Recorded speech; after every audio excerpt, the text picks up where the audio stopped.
রামিসার বাবা প্রধানমন্ত্রীর সামনে দাঁড়িয়ে কাঁদছিলেন, কিন্তু টাকা চাননি, চাকরি চাননি, শুধু বলেছিলেন আমার মেয়ের বিচার চাই। আমরা সকলে জানি মাননীয় প্রধানমন্ত্রী জনাব তারেক রহমান রামিসার বাড়ি গিয়েছিলেন। অতঃপর কি হলো আমরা অনেকেই জানি না। বন্ধুরা, সংক্ষিপ্ত করে বলি, রামিসার বাবা তারেক রহমানের পায়ে পড়ে যান। পাশে রামিসার মা হাত জোর করে দাঁড়িয়েছিলেন। তারা কোনো টাকা চাননি, কোনো সরকারি চাকরিও চাননি। তারা শুধু চেয়েছেন যাদের কারণে তাদের সন্তান পৃথিবী থেকে বিদায় নিয়েছেন তাদের সঠিক বিচার হোক, আর চেয়েছেন তাদের বড় মেয়ের নিরাপত্তা।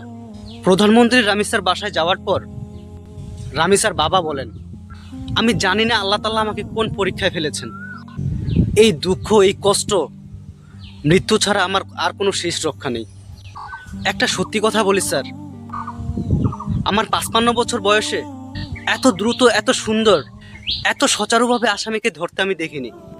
এটা আমি বুঝতে পারছি স্যার। স্বরাষ্ট্রমন্ত্রী রামিসার বাবাকে যখন বললেন, আপনি বুঝতে পারছেন প্রধানমন্ত্রী আপনার বাসায় এসেছে, তখন রামিসার বাবা আবার বললেন, আমার সৌভাগ্য প্রধানমন্ত্রী আমার বাসায় এসেছেন। আমি সত্যিকার অর্থে কখনো ভাবিনি স্যার আপনার মতো একজন মানুষ আমার এই 10,000 টাকার ফ্ল্যাটে পা রাখবেন। কিন্তু এই বিশ্বাস ছিল যে আপনি আর 10 জনের মতো না। যে মানুষ ট্রাফিক সিগন্যালে দাঁড়িয়ে থাকে, নিয়ম মেনে চলে, সেই মানুষকে বুঝতে আমার এইটুকু বয়সই যথেষ্ট স্যার। আমি কিছুই চাই না, আমি শুধু আমার মেয়ের বিচারটুকু চাই। প্রধানমন্ত্রী রামিসার মাকে বললেন, বোন, আপনি একটু ধৈর্য ধরবেন। আপনার সন্তানের এই অবস্থার জন্য যে দায়ী, তার বিচার ইনশাল্লাহ হবে।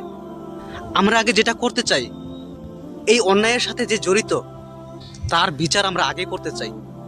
আপনাদেরকে ধৈর্য ধরতে হবে, শক্ত থাকতে হবে। আপনাদের আরেকটা মেয়ে আছে, ওর দিকে তাকিয়ে আপনাদেরকে ধৈর্য ধরতে হবে, শক্ত হতে হবে। এক সন্তান আল্লাহ নিয়ে গেছেন, আরেক সন্তান আপনাদের কাছে আছে। বন্ধুরা, রামিসার বাবা মা প্রধানমন্ত্রীর কাছে কিছুই চায়নি, শুধু সুষ্ঠু বিচার চেয়েছে। হাজারো রামিসার বাবা মার কাছে খবরটি শেয়ার করে পৌঁছে দিন। ধন্যবাদ।